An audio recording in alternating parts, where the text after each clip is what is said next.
Pour venir ici, j'ai dû laisser ma propriété mise en gage. Il m'est facturé $20 000.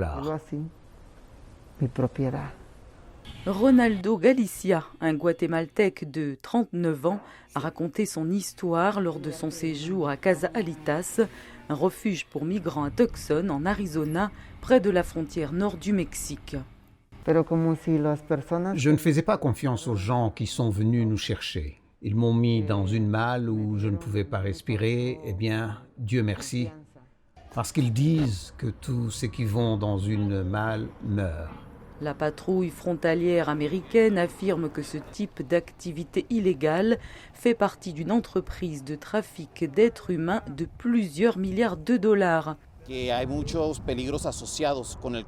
traversées illégales comportent de nombreux dangers. Évidemment, au fil des ans, ce que nous avons vu, c'est qu'ils profitent des gens, les laissent à l'abandon, les volent. Malheureusement, ils violent les filles et il y a des moments où des choses encore plus horribles se produisent.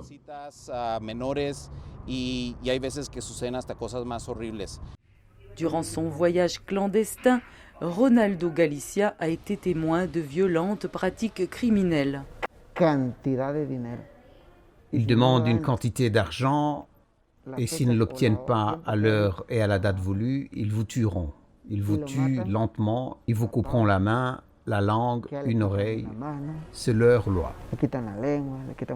Le district du député démocrate Henry Cuellar s'étend de San Antonio à la ville frontalière de McAllen, dans le sud du Texas. Franchement, nous savons que ces groupes criminels gagnent de l'argent en passant de la drogue.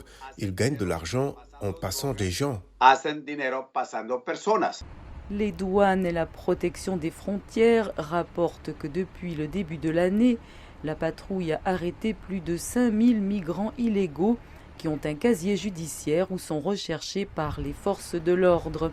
Les autorités se concentrent sur les personnes qui profitent des candidats à l'immigration clandestine. Il nous faut travailler avec les autorités de renseignement et les informations d'autres pays et vraiment nous concentrer sur les malfaiteurs qui exploitent les migrants pour des raisons criminelles et économiques.